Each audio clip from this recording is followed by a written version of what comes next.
Monsieur le Premier ministre, nous avons assisté avec beaucoup d'amertume à l'expression du mécontentement des populations de la commune de Tivaouane Peulh, victimes de déguerpissement et de destruction de leurs biens, sous prétexte que c'est l'État qui a besoin de ces terres pour réaliser ces grands projets.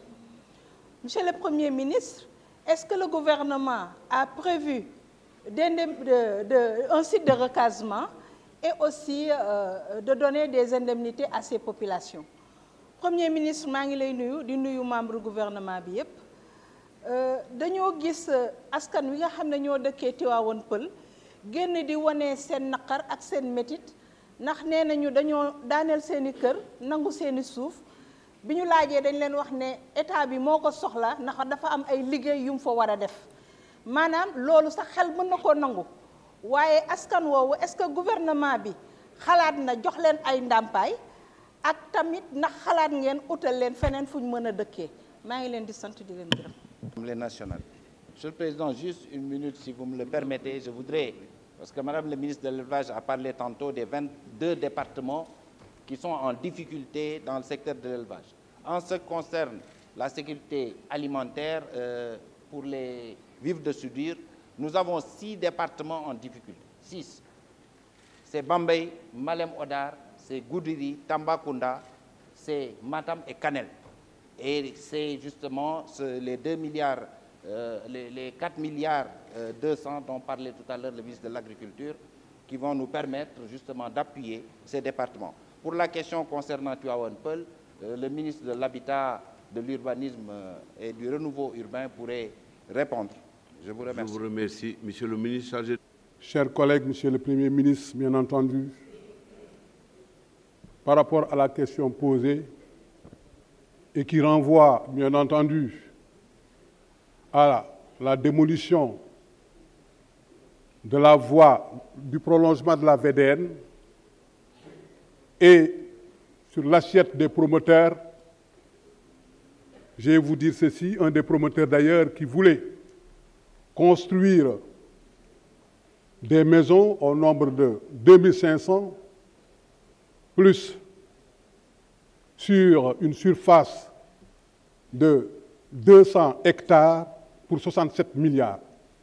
Par rapport à l'importance du projet, bien entendu, nous l'avons accompagné, mon département, et celui du PSE. Parce que, vous savez, Monsieur le Président de la République a des ambitions à travers le PSE pour la construction de 15 000 unités par an, ce qu'on appelle l'accélération de l'offre de l'habitat. Des négociations ont été faites et ces négociations ont abouti à des solutions. Une des solutions, le promoteur avait proposé, dans les 20 hectares densément peuplés, il avait proposé de l'aménager. Et dans les autres hectares, 80 hectares, il avait proposé d'indemniser pour un montant de 1 milliard. Je précise que les occupants illégaux n'avaient pas de titre ni de baux, et donc pas de plan cadastral ni de plan architectural. Ils ont occupé d'une manière anarchique. Mais le président a voulu amener ce qu'on appelle des mesures sociales. Il a fait d'autres propositions. Ces propositions, c'est défalquer dans les 200 hectares, 40 hectares pour les impacter. À son tour, le maire a proposé de faire des lotissements dans les parties non immatriculées pour les impactés qui n'ont pas pu contenir dans les 40 hectares.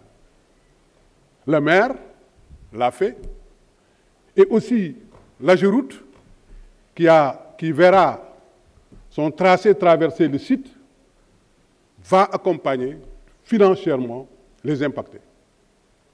À son tour aussi, la DESCOS va mettre en place des postes de sécurité permanents pour accompagner l'opération. Ce que je veux dire à travers cette haute instance est qu'aucun Sénégalais n'a pas le droit de faire des transactions immobilières, ni des constructions, sans pour autant se référer au ministère de l'Urbanisme, je veux dire aux services compétents. Parce que ça nous crée beaucoup de problèmes et beaucoup d'inondations. Et les inondations, il faut faire ce qu'on appelle la restructuration. La restructuration nécessite beaucoup d'argent. Et l'État est dans un cadrage macroéconomique, il ne peut pas se permettre d'orienter ses dépenses dans des secteurs qu'on aurait pu éviter. Et donc, honorables députés, la sensibilisation passera inéluctablement par vous. Parce que dans un pays bien organisé, il est inacceptable que les gens fassent ce qu'ils veulent. Ce n'est pas possible. Nous sommes dans un cadrage et nous voulons émerger. Et l'émergence ne peut pas passer dans l'anarchie. Si on veut émerger, il faut quand même qu'on puisse réfléchir, nous, en tant que patriotes, sur les agrégats macroéconomiques qui sont très sensibles. Je vous remercie.